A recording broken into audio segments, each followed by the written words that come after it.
Moscow's Starbucks needs to be replaced, a difficult task that two Russian businessmen are attempting. A few days back, Stars Coffee, a replica chain founded to fill the hole left after Starbucks withdrew from Russia, inaugurated its first location. As part of a Western effort to undermine the Russian economy, the enormous American coffee corporation departed Russia in May in reaction to the Kremlin's invasion of Ukraine. Starbucks withdrew from Russia. Starbucks stopped doing business in Russia after 15 years, following corporations like McDonald's, ExxonMobil, and British American Tobacco in totally leaving the nation. The world's largest coffee company declared on May 23, 2022 that it would no more have a presence in Russia. With 130 outlets around the nation, Starbucks generates less than 1% of its annual sales. The Seattle-based corporation did not operate any of them because they were all authorized sites. Additionally, Starbucks announced that it would pay its almost 2,000 Russian employees for 6 months while assisting them in finding new jobs outside the coffee shop giant. Unwinding license agreements take time, despite consumer and investor pressure on Western businesses like Starbucks to sever connections with Russia in protest of the Russian government's conflict with Ukraine. Since March the 8th, Starbucks has stopped doing business with the nation. Deliveries of all Starbucks goods were stopped and cafes were briefly closed. Early in May, the company issued its most recent quarterly results, but it omitted to mention the financial effect of the shutdown of operations.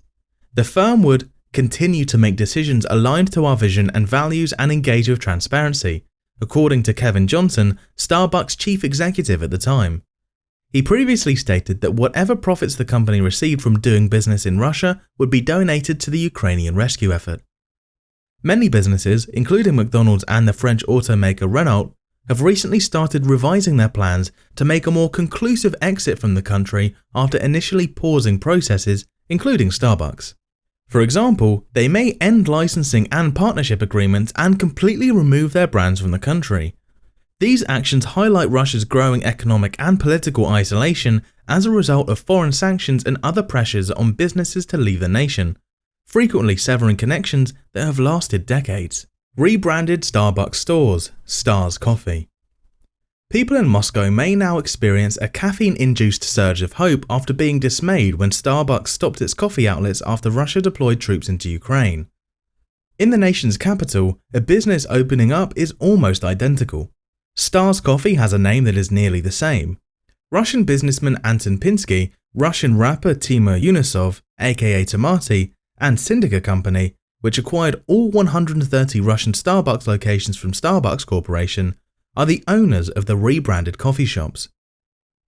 With flowing hair, a small enigmatic smile and a star atop her head, the logo may be the separated at birth twin of the Starbucks mermaid. However, in place of the Starbucks crown, she dons a Russian headpiece known as a kokoshnik. According to the corporate app that was unveiled a day prior to the store's official debut, the menu would be recognizable to any Starbucks customer. Starbucks stated on Thursday that it was unable to address the new locations. The demise of these businesses dealt a psychological shock to Russians who were accustomed to the conveniences of consumer culture in the West. However, suddenly vacant businesses presented an opportunity for Russian business owners. 3 patent applications for conceivable chain names, comprising Stars Coffee and its logo, were submitted last week by Pinsky, Yunusov, and Syndica.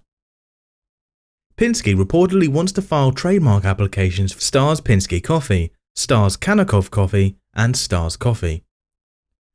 Additionally, it is said that in the rebranded Starbucks locations, sandwiches, salads, pastas, pastries, and desserts will still be available, and employees will use laser printers to personalize cups. The goal of the new coffee shops, according to Pinsky, is to be as similar to Starbucks as possible, according to the interaction with Russian television anchor Ksenia Sobchak.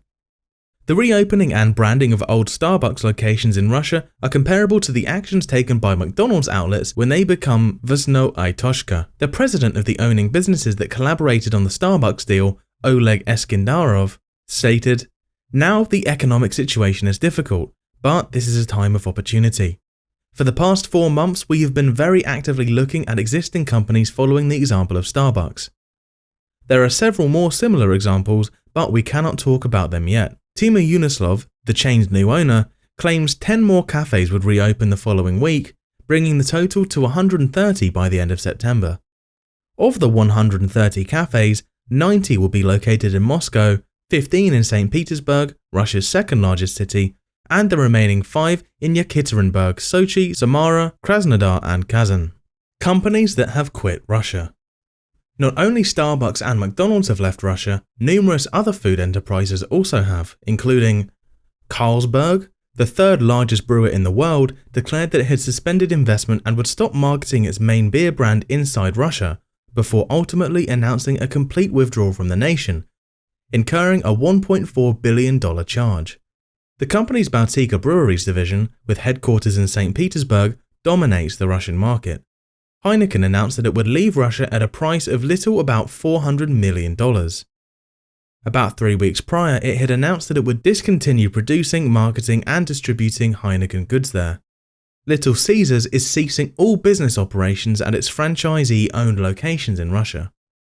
Mars, the company that makes Snickers and M&Ms, has halted all fresh investments in Russia. PepsiCo announced that it would stop selling soda inside Russia, but would keep making dairy and infant food products as part of a humanitarian initiative. The company that owns Burger King, Restaurant Brands International, is ceasing corporate sponsorship of the roughly 800 restaurants in Russia run by local franchises and will not permit further investment or growth. After doing so for its Pizza Hut stores, Yum Brands announced that it would hand over control of its KFC outlets in Russia to a local entrepreneur.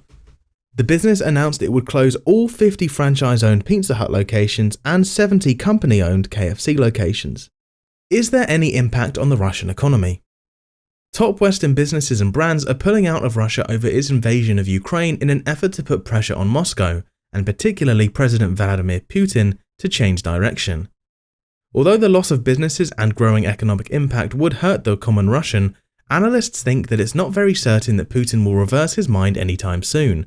They claim that the Kremlin and the streets can only be affected by a continuous uprising, and by that time significant harm will have already been done. Political science professor Lisa Sundstrom said, "There's so much destruction and death going on in Ukraine right now, and there's going to be a lot more before anything like a course correction is going to happen. The same can certainly be said for the Russian people at home." Due to the prolonged conflict, which has resulted in a crisis and claims of war crimes by Ukraine, many businesses have temporarily suspended activities and sales in Russia. The typical Russian will be severely impacted by all of these closures, the falling of the ruble, and Visa and MasterCard's decision to stop processing payments. Nearly 2 weeks ago at the beginning of the invasion, Russia's central bank increased its benchmark interest rate to an astounding 20%, an all-time high. Due to concerns about a crash, the stock market has been suspended for more than a week. The value of the ruble relative to the dollar has dropped by 40%, setting a new low. Other significant issues for Russia's economy are also brought on by its isolation. According to Chris Miller, a historian at Tufts University, it's not just a question of statistics of the economy shrinking a couple percentage points or inflation going up a couple of percentage points. The rapid deglobalization of the Russian economy that was built over almost a third of a century is being reversed in just a matter of a couple of weeks. Russia now depends mostly on imports. Foreign enterprises' presence offered cutting-edge knowledge and technology, and Russian businesses have been closely incorporated into global supply chains. Additionally, the domestic sector is not sufficiently advanced to step up, exactly like in the Soviet era.